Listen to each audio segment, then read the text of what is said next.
I'm a problem solver. I'm a people person. I believe we're really a wonderful community. And I also think there are ways that we can improve Lincoln. I'm excited about the opportunity to serve again.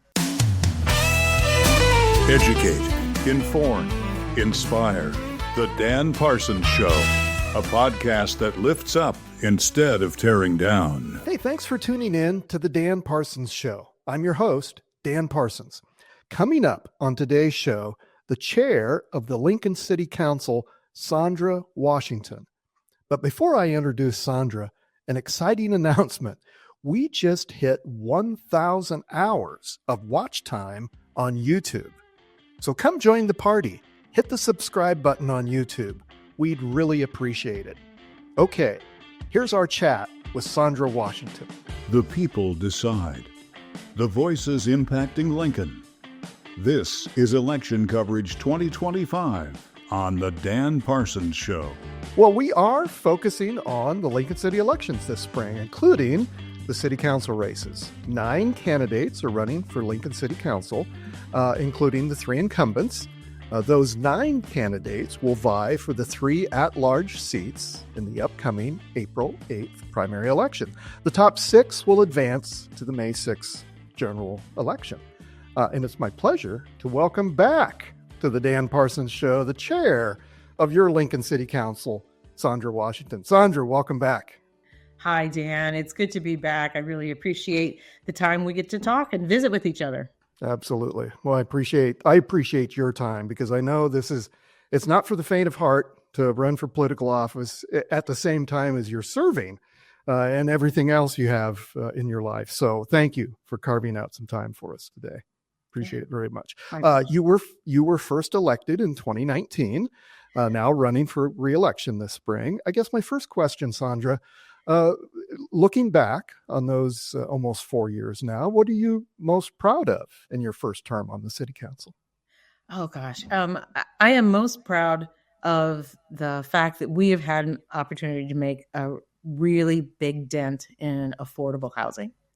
And that is primarily affordable rental housing, though we've made some strides in home ownership affordable. But I know that right now our biggest impact has been in the rental market. And I'm really pleased about that, because everything we do builds on the very next thing that we can do. And so I think we're building a great base for expanding affordable housing.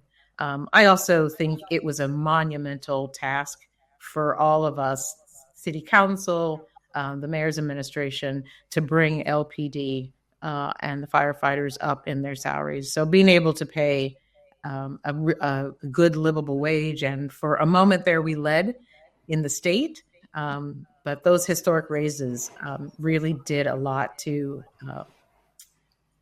lift up our LPD and LFR first responders who care deeply about this community and keeping us safe. You bet. Okay, I am asking, as a way for our listeners and viewers to get to know my guests, we're asking everyone, whether you're running for political office, you hold political office, or you're the somebody that just stumbles into my studio here, we're asking the same 4 questions. And then you get to fire one back at me. We call it Dan's 4 and you're 1. So Okay, if you're ready. 4 to 1. Yep, 4 to 1. So if you're ready, here's your first question. Okay. Where did you grow up? I grew up in Worthington, Ohio. It's just north of Columbus. Very nice. Question number 2.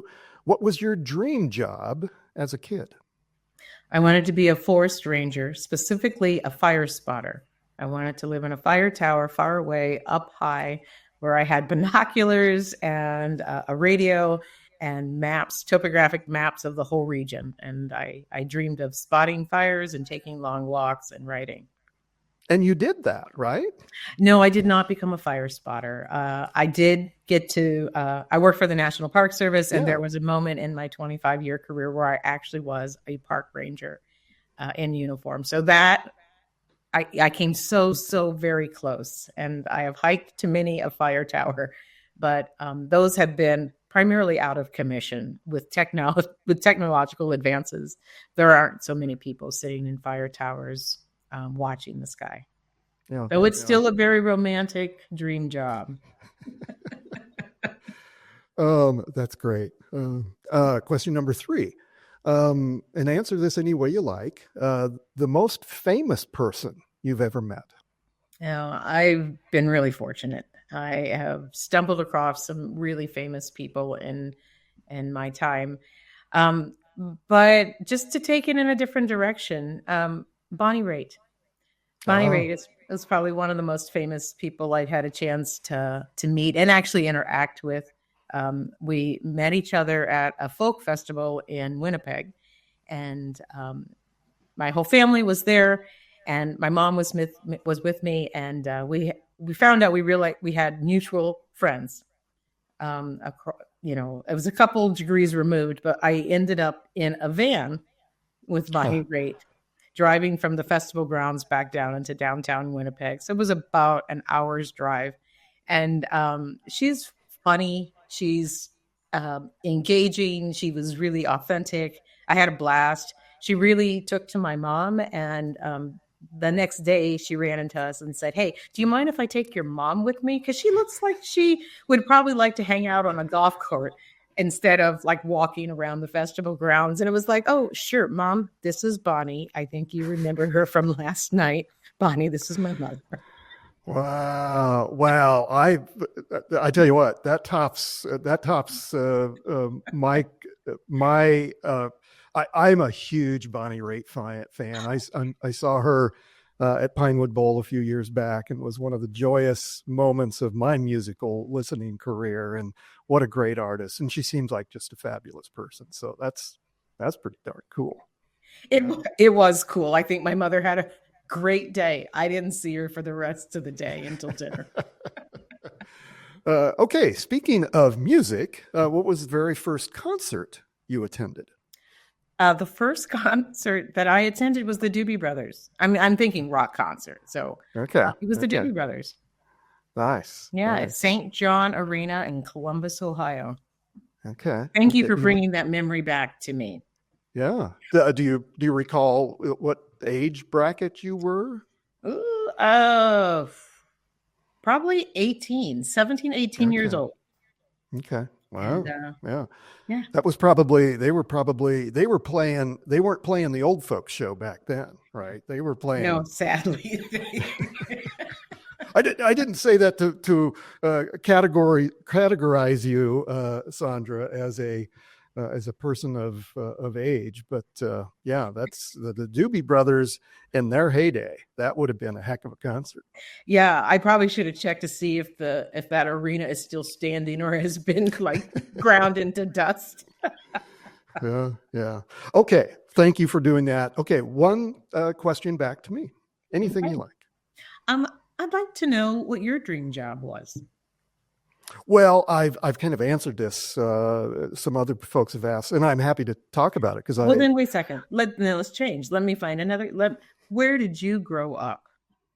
well, I was born here in Lincoln. My birth mother was 16 years old and born at Lincoln General Hospital. She gave me up for adoption to the state of Nebraska, and loving family, Willard and Agnes Parsons, came along, and my mom was a stay-at-home foster mom, and they adopted me. And so I grew up in and around Lincoln.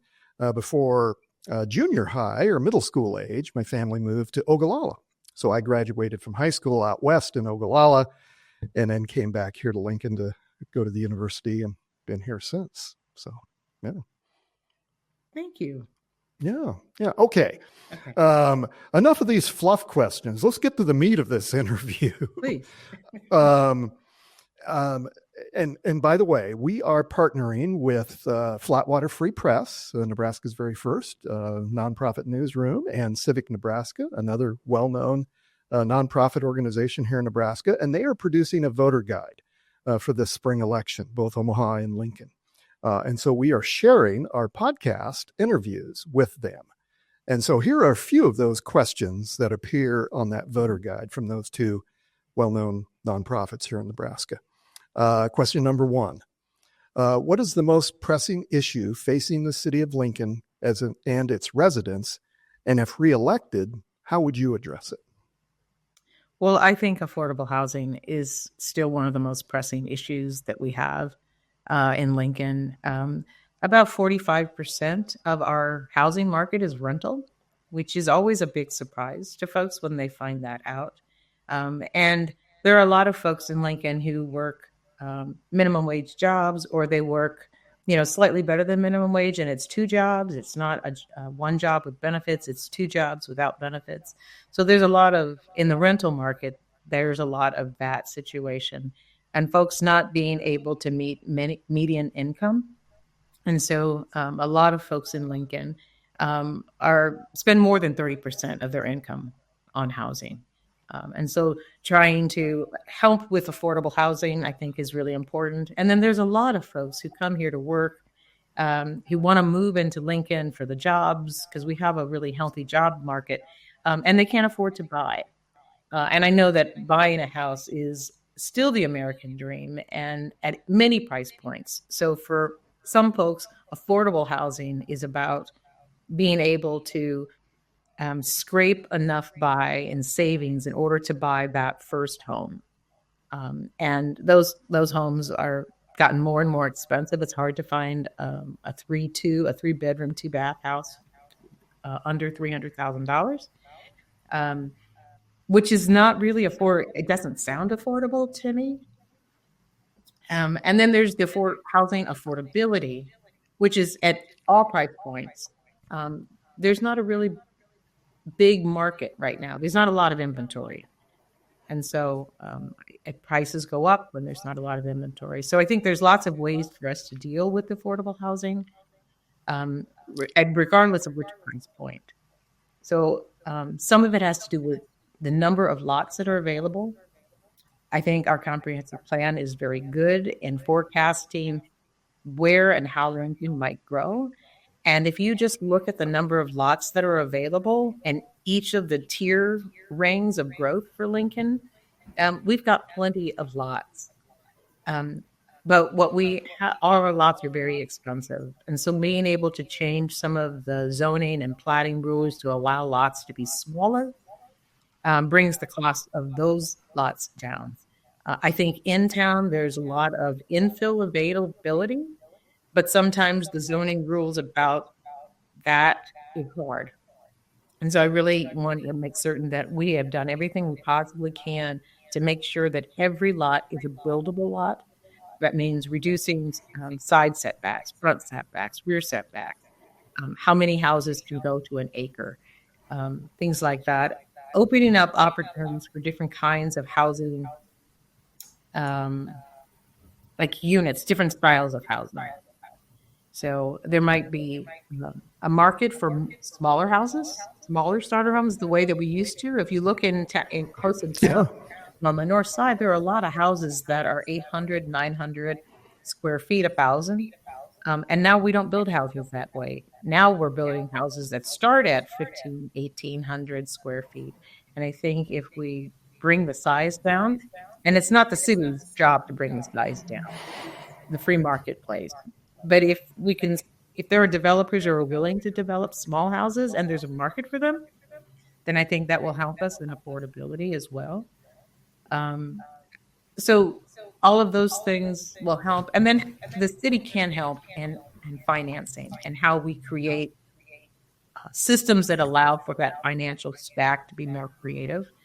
And we've done that with sort of the refurbishing of community development resources, a community development financial institution, a CDFI here in Lincoln, that used to focus primarily in small business and has now been expanded with assistance from the Coordinated Affordable Housing Action Plan to look in at affordable housing as well as small business. Yeah, very good. My next question. Lincoln's economy has diversified recently, but challenges remain in attracting not only businesses, but retaining skilled workers. What strategies will you pursue to address those challenges if you're reelected? Well, let's start first with attracting businesses. I think we attract businesses when we're a community that people want to live in and where it's good for business.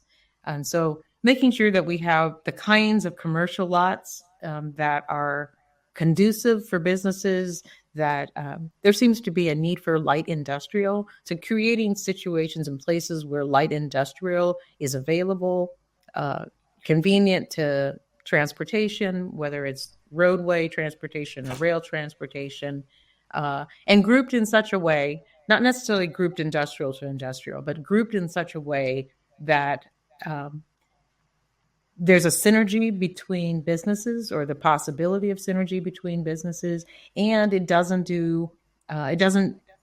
draw away from the residential nature of neighborhoods that are nearby. We have rules about how we place industrial so that it is not just cheek to jowl with residential. And I think as long as we are keeping true to those principles and making sure we've got those lots available, we bring in a diversified group of businesses. Um, I think also having our infrastructure in place helps to bring businesses online. So whether or not it's street infrastructure, water, sewage, electricity, having all of those things readily available and to be tapped into helps businesses come to Lincoln. And then there's just the quality of life resources we have in Lincoln that I think help attract businesses and a workforce and retain workforce. And those are our parks, our really fabulous trail system. And then the other cultural amenities, our libraries, the arts community, all of those things help to attract people to Lincoln. When people ask me, is there any chance we could get some more recreation, more entertainment here in Lincoln? They're usually asking for things like an amusement park. I don't see an amusement park immediately coming back to Lincoln. They're not trending up in communities. But I think that people are looking for other kinds of entertainment in Lincoln. I personally would love to see a roller skating rink come back to Lincoln. We have the National Roller Skating Museum, Yes. national tournaments here. And so I really would love it if we had a year-round roller skating rink. But every time business comes up with something interesting that city leaders aren't going to think about, but certainly the business community is creative. And when they think of something that is attractive, people flock to it. So I'm going to use the brains of the people who do this kind of stuff all the time. We have strong partnerships with the business community through the Partnership for Economic Development and the American Jobs Center. We have great relationships with different companies and higher education and LPS for workforce development. And so anything we can do to continue to encourage that, the developing skills, higher level skills for folks here in Lincoln so that they can get accredited jobs, I think it's really important. And I'll do everything I can to strengthen that, whether we're working with unions and their apprenticeship programs, or we're working with Southeast Community College or the Partnership for Economic Development, or there's something interesting we could do with LPS around workforce development, anything that helps us attract and retain our good workforce. Yeah, I'll just throw in my editorial comment that the city's relationship with those private operations, those public-private entities that you named, I think is one of the strengths of the city, and so I think that's really good.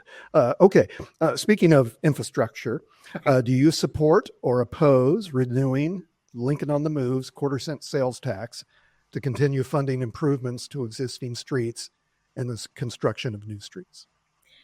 The quarter-cent sales tax that we've had in place for the last 6 years has done amazing amounts of good work for Lincoln. Another $18 million a year just to, juice up our streets program has been incredibly helpful. And if we can continue that, I am all in, because those are the kinds of things that help to keep our city livable. It helps improve safety. It is attractive to businesses. It makes our lives better when we can drive down streets that are in good repair. And it helps to foster growth in our community, because some of that money, 25% of that money, goes to the expanding edges of our community. So I do hope that our community sees the benefits that the quarter cent sales tax um, directed towards streets has done so far, and I hope they voted in because those monies are hard to make up in other places, and it helps keep Lincoln growing. And in the same way that our community has supported stormwater bonds, I think this is another basic infrastructure thing that we get to choose. But this is voters' choice. Some critics have pointed out that they're not happy with the city of Lincoln's education campaign about the quarter cent sales tax. Do you have any opinion on that? Obviously, you were part of the city. You approved those funds. So, what do you say to those critics that the city of Lincoln is spending money to educate voters on this project? Well, the city has a responsibility to educate our community on a number of issues. And when something like this comes forward and people say, well, what have you done for me lately? What has this money done? What is the Lincoln on the Move project? This is the chance the city has to educate folks and say, this is Lincoln on the Move. I mean, a number of years ago when the projects had gotten through planning, had gotten through design, had gotten through construction, a number of us asked, well, what are we going to do so people know that we did this with their money? And they created a sign and they said, all right, we will sign the projects. The sign won't stay up forever, but we will sign the projects. So for a year or so, there'll be a label on that project that says this was done by Lincoln on the Move. And I said, part of being accountable to the public is saying, we have this proposal. Do you agree that this is a good proposal? 6 years ago, the voters said yes. And we said, all right. And we said we would have a advisory committee made up of residents of our community, residents with skills in engineering, with residents who had had their finger on the heartbeat of neighborhoods. And developers. And so we talked to lots of people. Our advisory committee is robust and they do good work and they stay on top of it. It's not just a one and done. And they set up a system of helping LTU come up with the criteria for choosing where these projects would be done. And having done all of that, it is the city's responsibility to say, this is what we did. And that is what the city is doing right now. They are saying, this is what we did with those dollars. This is what those dollars did. And this is what those dollars could do. I don't think that I understand why people are upset, but I think this is a good use of dollars to be able to turn around and say, we did this. You asked us to do this. We did it. And now we're showing you that we did it. Yeah. Very good. We're about done.